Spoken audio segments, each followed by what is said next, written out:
Então, muito boa tarde a todos. Antes de mais, eu queria agradecer o convite que me foi endereçado para estar aqui hoje para falar convosco sobre um tema que eu vou reconhecer à partida que não domino e, portanto, é também um desafio falar-vos e trazer-vos aqui estes temas, e aquilo que eu iria propor, se vocês estiverem de acordo, é que façamos todos juntos uma reflexão sobre este tema da inteligência artificial, dos sistemas de saúde e principalmente do que é que isto pode trazer para a prática não só dos enfermeiros, como é óbvio, mas de todos os profissionais de saúde, porque talvez seja isso um bocadinho que nos assusta. Quando estava a preparar este tema, lembrei-me um bocadinho da história. Lembrei-me da minha avó quando eu era criança e nós estávamos a ver televisão e havia sempre aquela preocupação, não sei se vocês também partilham ou se tiveram esta experiência, não é? Mas não vejas televisão tão perto que te faz mal aos olhos, tu quando chegares a velho já não vais ver porque estás a ver muita televisão, não é? E isto para ilustrar que de facto tudo aquilo que é novo, tudo aquilo que traz alguma novidade nos tende a assustar um pouco. Porque se por um lado nos traz algum prazer, a televisão permitiu-nos ter contacto com novas realidades, com conhecimentos que de outra forma não poderíamos ter, a verdade é que também houve sempre e também há sempre algum medo relativamente às novas tecnologias e aos avanços científicos e técnicos que vão aparecendo ao longo do tempo. Então a inteligência artificial não está muito longe disto, não é? Antes de avançarmos exatamente para estas questões que se colocam da utilização da inteligência artificial na sociedade, na saúde, nos sistemas de saúde, queria só, e o meu antecessor já fez um pouco isso, mas queria só que vocês se relembrassem um pouco do que é isto da inteligência artificial. E a União Europeia, em 2018, concordou que então a inteligência artificial, ou definiu, que são sistemas que vão exibir um comportamento inteligente ao analisar o ambiente e que, por outro lado, vão tomar também decisões. Algumas destas decisões são decisões relativamente autónomas para atingir objetivos específicos. Ora, como eu disse, quando comecei a fazer esta apresentação, eu não sou perita nem em inteligência artificial, nem em tecnologia, cada vez vou sendo menos, cada vez tenho que chamar mais os meus filhos, que é para me fazerem qualquer coisa no telemóvel ou no computador, que para quem não sabe é um sinal de envelhecimento, portanto eu estou a envelhecer, mas a verdade é que, por exemplo, quando nós abrimos o Instagram, o Facebook, quando abrimos até um site de notícias, depois vão-nos aparecendo coisas estranhas, não é? No outro dia eu estava a falar com a minha filha e ela disse qualquer coisa, já não me lembro sobre o quê, mas, oh mãe, gosto de ténis. Passado 5 ou 10 minutos ela acedeu a uma rede social e de repente aparecem anúncios repetidos de ténis, e eu acho que isto já nos aconteceu um pouco a todos, não é? Portanto, isto é um resultado final, espero não estar a dizer nenhuma asneira, mas no meu entender é um resultado final destes sistemas que já estão e que já integram a nossa vida do dia a dia. Quando nós vamos à Amazon e fazemos compras e depois nos vêm a lembrar que nós se calhar deveríamos ter visto mais isto ou mais aquilo e sugerem, é com base nestes sistemas. E, curiosamente, foi muito interessante esta primeira alocução do Dr. Pedro Marques, que nos falou da questão dos dados.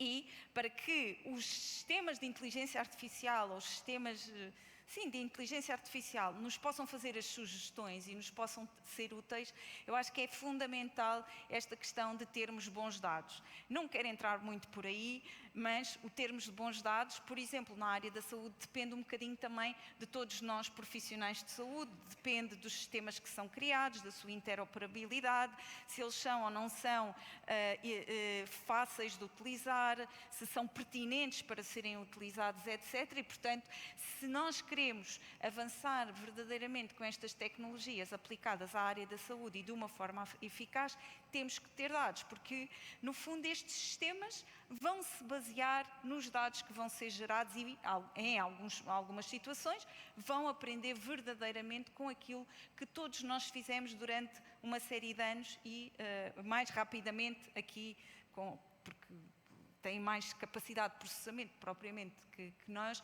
então vão poder se desenvolver mais rápido. Curiosamente, e só também para lembrar que estes sistemas de inteligência artificial podem ser os assistentes de voz, os softwares de análise de imagem, motores de busca, etc., mas também podem ser robôs, não é? E, portanto, podem ter uma tradução em maquinaria, digamos assim, um bocadinho mais avançada. A inteligência artificial não é nova.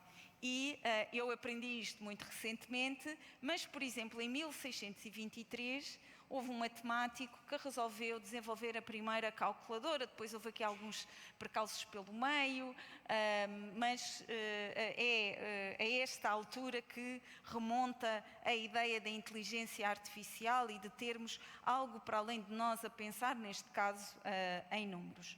Depois, uns séculos mais tarde, em 1950, aqui o Mr. Turing começa a hipotetizar que se calhar seria possível termos uma inteligência artificial e que essa inteligência artificial passaria a poder ser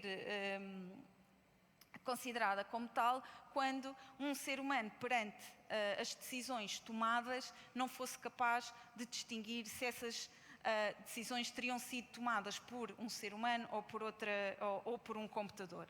E, portanto, estão a ver que em 1950 já havia aqui alguma ideia sobre esta questão da inteligência artificial, que aliás é um bocadinho comum àquilo que tem sido o desenvolvimento da ciência e do conhecimento científico nas últimas décadas, não é?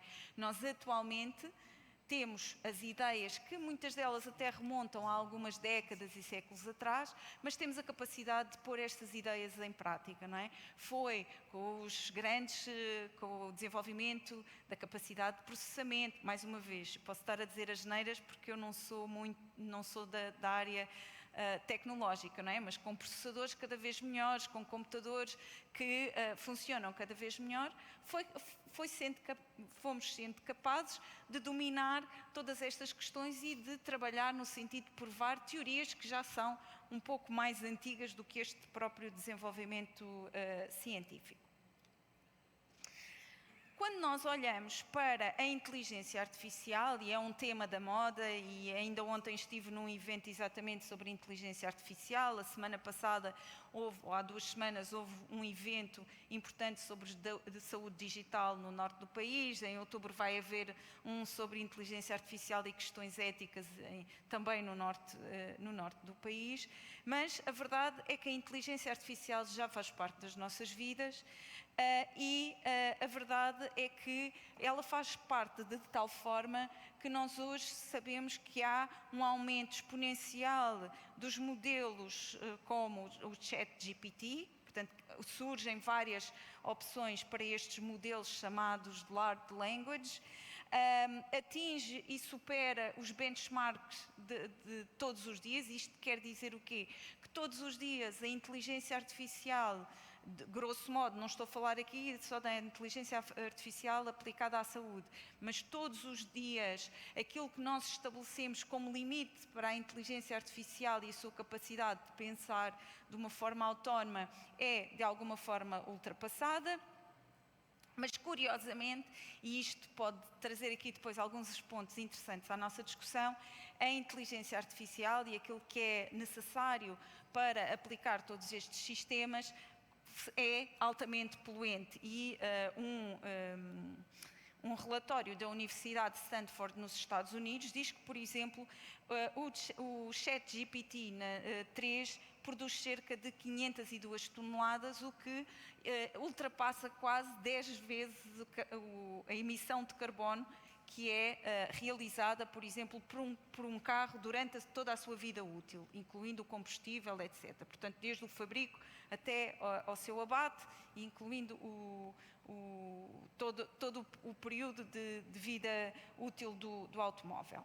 Por outro lado, temos visto também que a inteligência artificial traz grandes controvérsias. Vimos quando recentemente, ou agora com o conflito entre a Rússia e a Ucrânia, que, por exemplo, saiu nas redes sociais uma declaração de rendição do presidente Zelensky, que tinha sido completamente produzida por inteligência artificial. Existem algumas autoridades em alguns países que tentaram utilizar estes sistemas de inteligência artificial, por exemplo, para fazer reconhecimento facial da cara, reconhecimento facial de indivíduos pertencentes a gangues e estabelecer um nível de risco para o seu comportamento. Vimos também, por exemplo, as experiências de utilizar os sistemas de inteligência artificial para fazer um scan nas salas de aulas para perceber qual é que é o estado emocional dos alunos. Por exemplo, dava jeito aqui para saber se estão a gostar ou não estão a gostar da exposição que eu estou a fazer. Mas também, por exemplo, é interessante ver que a inteligência artificial é utilizada, por exemplo, em Meca, para estudar o movimento da multidão e conseguir prever se vai ou não existir um espezinhamento na altura da migração, da peregrinação a Meca. Portanto, também tem aqui alguns aspectos positivos e não só negativos, obviamente. E, por outro lado, a inteligência artificial tem gerado cada vez mais discussão sobre os seus limites, os seus impactos, e então tem que se verificar também um aumento da produção científica relacionada com as implicações e as questões éticas que são colocadas pela inteligência artificial. Mas a verdade é que a inteligência artificial, como eu disse, está cá, está para ficar, e eu agora vou tentar apresentar-vos aqui algumas das discussões e dos argumentos que se geram à volta desta questão da inteligência artificial. Uma delas está muito relacionada com o mercado de trabalho. E quando nós pensamos nos impactos da inteligência artificial também no setor da saúde, se calhar pensamos um pouco nisto. No outro dia, eu li uma notícia que em Israel tinha sido inaugurado o primeiro hospital cuja recepção do paciente era feito através de inteligência artificial, não é? Muito mal comparado. Existem algumas unidades de saúde em Portugal, nomeadamente no setor privado, onde nós já somos recebidos. Aquele primeiro contacto de chegar à recepção, de perguntar ou de dizer venho para a consulta ou venho para o exame, já é feito todo através de uma interface, de um ecrã, não é? Portanto, com tecnologia. Então, a questão do impacto da inteligência artificial no mercado de trabalho é uma questão que é transversal a todos os setores e a toda a sociedade. Na verdade, aquilo que se sabe é que a inteligência artificial, de facto, vai terminar, eventualmente, com alguns trabalhos, mas, maioritariamente, aquilo que se pensa é que vai modificar a forma como nós nos relacionamos com o trabalho, o tipo de competências e de tarefas que vamos realizar durante os nossos trabalhos e, eventualmente, vai criar outros trabalhos, outras ocupações que até agora têm ou tinham menos relevância. Por exemplo, quando nós olhamos aqui para este gráfico sobre os postos de trabalho relacionados com a inteligência artificial nos Estados Unidos, reparem só que tudo aquilo que é relacionado com a informação tem vindo a aumentar e, portanto, neste momento estamos e informação, estamos aqui a falar de produção de dados, análise de dados, portanto, tudo aquilo que está muitas das vezes na gênese da própria inteligência artificial. Portanto, temos assistido a um crescimento na área do trabalho na inteligência artificial. Da mesma forma, tem havido um investimento muito grande por parte das empresas também na área da inteligência artificial, mas eu concordo plenamente com o que o Dr. Pedro Marques disse antes de mim, que a inteligência artificial que não é uma panaceia, não é? Portanto, não vai resolver os nossos problemas todos. Nós temos é que ser inteligentes o suficiente para a conseguir utilizar em tudo aquilo que são o seu potencial, mas não resolve os problemas todos. Mas já lá iremos. Também temos visto, e por exemplo, na China, vocês veem aqui, na China, comparativamente com o mundo inteiro, tem aqui um gráfico que compara a utilização de robôs na indústria e a sua evolução ao longo dos últimos anos. Reparem, nós estamos a falar num espaço de 5 anos e reparem como este aumento tem sido bastante grande, em particular na China, e aqui temos uma ilustração de que provavelmente há alguns trabalhos, há algumas ocupações que vão sofrer efetivamente com a utilização da inteligência artificial. Mas concomitantemente, e ao mesmo tempo que existe este investimento na inteligência artificial por parte das empresas, há também uma preocupação crescente por parte dos Estados em regular a utilização da inteligência artificial. O mesmo relatório que eu referi há pouco da Universidade de Stanford mostra neste gráfico à direita que nos últimos 5 anos tem havido, de facto, uma preocupação grande por parte dos Estados em regular esta matéria, e isso, por exemplo, transpõe-se para o próprio espaço europeu, onde há um grupo de trabalho dedicado só às questões da inteligência artificial. Quais são, então, se a inteligência artificial é assim tão boa, será que não existem ameaças? Existem e elas estão identificadas. E vou passar aqui a elencar algumas. Primeiro, a grande ameaça é a falta de transparência, ou seja, nós, por um lado, não sabermos para que é que estão a ser utilizados, para que é que está a ser ou quando é que está a ser utilizada a inteligência artificial. Um aspecto muitíssimo importante, que é o aspecto do viés e da discriminação. Muitas das vezes é apontado como um problema da inteligência artificial a questão de discriminar. Discriminar, por exemplo, os indivíduos bons dos indivíduos maus, discriminar a boa solução da má solução. Só que nós nos esquecemos que a montante dos sistemas de inteligência artificial está o ser humano. E os sistemas de inteligência artificial só discriminam com base naquilo que são os próprios pressupostos humanos. Portanto, quando há discussões muito interessantes, e no outro dia eu ouvia um professor do técnico, até num podcast que vos convido a ouvir, que é o 45 graus, sobre ciência, em que tem 2 podcasts muito interessantes dedicados a esta questão da inteligência artificial, e num deles um professor do técnico dizia: a questão da inteligência artificial é que a inteligência artificial é estúpida, no sentido em que ela é, à partida, não quer dizer que depois não possa evoluir, mas à partida ela é programada por seres humanos. E como tal, os vieses, a discriminação, os preconceitos são colocados lá pelo ser humano.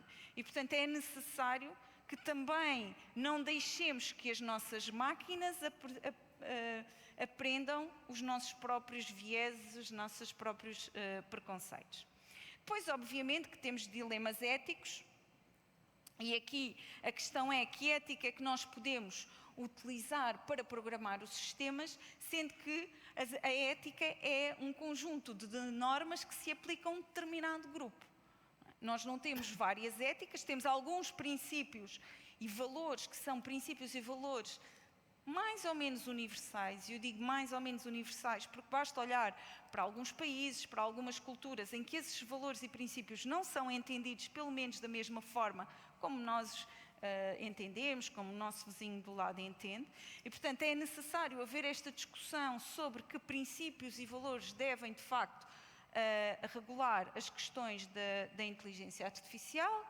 Os riscos para a segurança, falámos aqui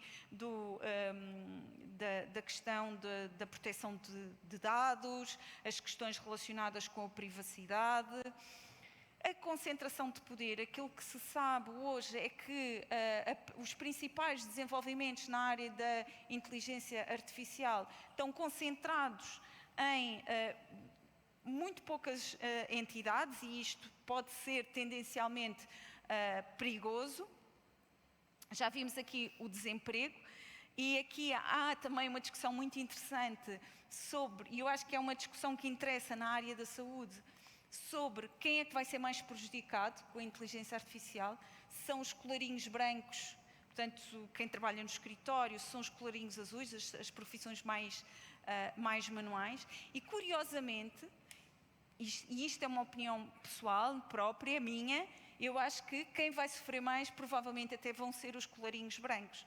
Porque aquilo que distingue os colarinhos azuis, nomeadamente na área da saúde, e vamos pensar nos colarinhos azuis, o pessoal que está na prestação de cuidados, na prestação de serviços, há ali uma série de tarefas que estão relacionadas com as nossas competências mais soft, que dificilmente poderão ser desempenhadas por robôs, por exemplo. Okay? Dificilmente a parte humana, a parte de toque, a parte emocional da inteligência artificial, da inteligência emocional, poderá ser mimetizada por um sistema de inteligência artificial, até porque existem tantas opções de reação, digamos assim, que a programação destes sistemas para já pode tornar o desenho dessas respostas mais adequadas mais complexo. Mais uma vez, posso estar a dizer asneiras porque, como sabe, não sou da área da informática. Okay? Há também a questão de gerarem desigualdades económicas, uma preocupação, já disse aqui, com as questões legais e regulamentares, com a utilização em conflitos armados, a corrida às armas, a preocupação com a perda do contacto humano, com a desinformação e a manipulação. Não sei se vocês já viram, mas aqui há uns tempos começou a aparecer nas redes sociais uns pequenos filmes do Tom Cruise, em que o Tom Cruise cantava, fazia uma série de coisas e que eram todos produzidos através de inteligência artificial. Foi uma empresa norte-americana que lançou esse produto para tentar perceber se as pessoas conseguiam distinguir se era o Tom Cruise ou se não era. E, portanto, tal como é feito de um ponto de vista mais lúdico, pode ser feito de um ponto de vista mais pernicioso e nós não sermos capazes de distinguir o que é verdadeiro do que é falso. Depois há uma série de consequências que nós ainda não sabemos o que é que vão surgir e quais serão. E depois temos questões mais existenciais, que é: será que nós corremos o risco de sermos ultrapassados? Vamos ensinar máquinas a pensar e estas máquinas vão pensando sobre os próprios pensamentos, e será que elas não podem avançar no sentido de terem maior capacidade de pensar que nós e acabarmos num cenário quase de filme em que somos dominados por máquinas pensantes? Mas isto é uma realidade e há esta preocupação. Então, algumas questões. Podemos parar a utilização da inteligência artificial? Estaremos ou não ameaçados? Como é que ela se pode aplicar aos sistemas de saúde? As profissões da saúde podem ou não estar em risco? E estaremos então perante uma ameaça ou uma oportunidade? Não sei se vocês ouviram, mas aqui há uma questão de meses, houve um grupo de pessoas, neste momento são à volta de 30 mil pessoas, que assinaram uma petição para parar durante 6 meses qualquer tipo de investigação que esteja a ser feita na área da inteligência artificial, e apresentam algumas justificativas para o fazerem.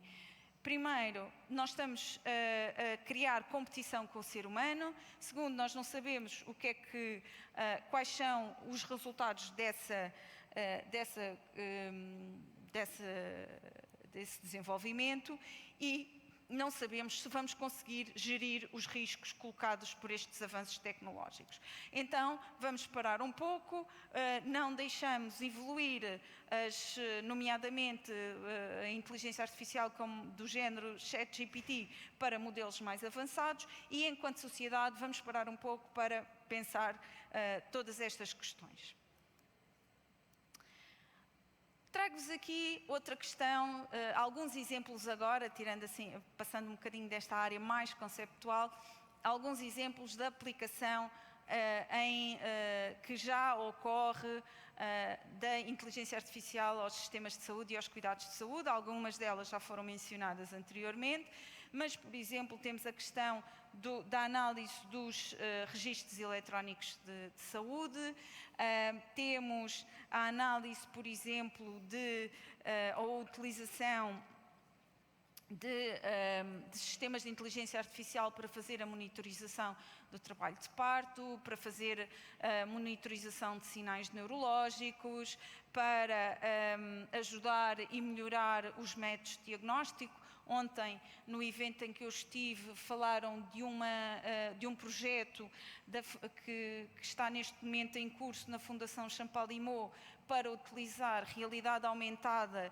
e um sistema de mapeamento superficial na pele da paciente para melhorar a localização o diagnóstico dos cancros de mama e a intervenção muito mais eficaz e efetiva da remoção do tumor. Portanto, já existem uma série de aplicações e eu lembrei-me especificamente do trabalho do enfermeiro, lembrei-me que muitas das vezes é aos enfermeiros que cabe o tratamento de feridas do mais variado tipo e, por exemplo, lembrei-me daqui a uns tempos de ter ouvido uma experiência interessante feita penso que foi pela Microsoft, em que desenvolveram um banco de imagens de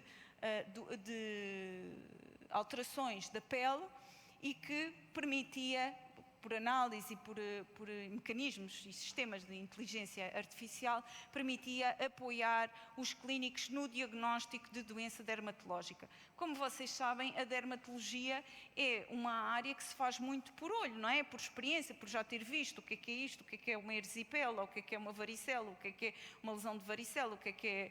Portanto, faz-se muito por isto, portanto, é um campo onde a inteligência artificial pode verdadeiramente ajudar, porque rapidamente consegue processar uma série de imagens. E eu pensei, será que já foi feita alguma coisa neste campo, na área das feridas? E encontrei este trabalho feito e publicado, não foi feito, mas foi pelo menos publicado muito recentemente, agora em janeiro de 2023, em que basicamente com sistemas de inteligência artificial aplicados à análise de fotografia das feridas, foi possível ter um apoio na identificação de alguns tipos de tecido. Por exemplo, conseguia-se facilmente perceber quais eram os tecidos de epitelização e os tecidos necróticos, mas, por exemplo, esta tecnologia falhava na identificação de tecido de granulação. Portanto, temos aqui um exemplo daquilo que pode ser utilizado para a melhoria do tratamento e do resultado desse tratamento e com uma aplicação bastante concreta, por exemplo, na área da enfermagem. Mas temos mais coisas. Eu não me vou debruçar, obviamente, sobre a questão dos dados, porque o Dr. Pedro Marques já falou antes, mas tem havido tentativas bem-sucedidas de aplicação de sistemas de inteligência artificial, por exemplo, no SNS 24. Também não é a minha especialidade, mas sei que têm investido bastante nessa área, na criação também dos próprios algoritmos de resposta e de encaminhamento dos doentes, também se faz através disso, através da análise dos dados. Quando na Direção-Geral de Saúde existia um projeto, penso que ainda está em curso, interessante e que utilizava processos de machine learning para tornar automática a codificação das causas de morte. A codificação das causas de morte é feita habitualmente por pessoas que são só treinadas para isso e é um processo manual, moroso, ou era um processo manual, moroso, altamente dependente de pessoas especificamente treinadas para isso, e houve um projeto de inteligência artificial com base em machine learning, em que, através da revisão dos processos de codificação manuais portanto, através de dados existentes, se ensinou a máquina um computador a fazer automaticamente a classificação das causas de morte e que funcionava bastante bem e conseguia classificar automaticamente, em tempo praticamente real, 60% dos óbitos que ocorriam, que ocorriam nesse dia, nesse mês, nessa semana. Outro exemplo também da aplicação da inteligência artificial foi, agora recentemente, a inauguração do robô cirúrgico no Hospital de Santo António, que permite melhorar a prática de cirurgia através de apoio por parte de um robô. A questão então que se coloca é: estarão os profissionais de saúde em risco ou não? A minha opinião é que não estão. Existem, obviamente, opiniões diferentes, mas eu penso que não estão. E não estão por vários motivos. Primeiro, porque, quer nós queiramos, quer não, todas as profissões que implicam um contacto próximo com o outro, com as pessoas, exigem necessariamente têm um caráter vocacional. É muito difícil alguém que não tem este lado mais vocacional, mais de dedicação ao outro, ser um profissional de saúde, seja ele enfermeiro, seja ele médico, fisioterapeuta, o que for, e acima de tudo ser um bom profissional de saúde. Portanto, há aqui uma parte emocional de relacionamento com o outro que dificilmente poderá ser substituída por um robô, ainda que esse robô, ou por inteligência artificial, ainda que seja altamente treinado, porque as nuances da reação são tão diferentes e tudo o que está implicado e as variáveis são tão diferentes, que me levam a acreditar que serão processos demasiadamente complexos e para os quais pode inclusivamente não existir interesse económico também, que é uma parte importante de criar esse tipo de resposta. Por outro lado, a inteligência artificial pode, e há estudos que demonstram isso, por exemplo, reduzir o número de interrupções durante um turno no trabalho do enfermeiro, e isto é importante, por exemplo, em aspectos como a redução do erro no enfermeiro ou noutros profissionais ou noutro profissional de saúde qualquer. Portanto, pode estudar os padrões a inteligência artificial pode inclusivamente estudar os padrões do trabalho de um profissional de saúde, neste caso dos enfermeiros, e pode inclusivamente fazer uma sugestão de forma a torná-lo mais efetivo do ponto de vista do elenco, por exemplo, das ações que um enfermeiro tem que executar ao longo do seu dia de trabalho. Pode apoiar no diagnóstico, vimos aquele exemplo aplicado às feridas, pode apoiar no tratamento, sendo capaz de sugerir tratamentos mais precisos, verdadeiramente personalizados para aquele doente e com capacidade de obter melhores resultados, pode substituir os profissionais de saúde nas suas tarefas mais mundanas, preencher, seja informaticamente ou em papel, requisições, pode fazer, por exemplo, uma coisa, escalas de turno para 2 anos, previsão para 2 anos dos turnos todos que o enfermeiro vai fazer, gerir as trocas e as folgas, etc. Não é? Portanto, pode facilmente apoiar nisso, pode democratizar o acesso num panorama em que nós nos deparamos com falta de profissionais de saúde, existem, por exemplo, alguns conselhos, uma enfermagem, por exemplo, de maior proximidade, pode ser conseguida, ou de constante presença, pode ser conseguida através de sistemas de inteligência artificial, através de chatbots, através de outro tipo de soluções, e pode inclusivamente trazer os doentes para o próprio processo terapêutico. Portanto, eu pessoalmente, isto é a minha opinião pessoal, obviamente, mas não acredito que os profissionais de saúde estarão em risco. Contudo, é preciso que, para que os profissionais de saúde não estejam ou não se sintam em risco, consigam adquirir competências digitais, consigam reconfigurar algumas das suas aprendizagens, incluindo não só a aprendizagem inicial, mas também todo o seu desenvolvimento profissional contínuo, que haja inclusão dos próprios profissionais nas soluções de inteligência artificial e, obviamente, que haja formação ética e deontológica dos profissionais relativamente à inteligência artificial. Por último, deixar só aqui alguns aspectos éticos que importa respeitar na questão da inteligência artificial. Primeiro, e estes aspectos éticos são enunciados pela União Europeia. Respeitar os princípios e valores éticos, serem robustos, a inteligência artificial ser robusta, quer em termos técnicos, quer em termos sociais, e respeitar os aspectos regulamentares.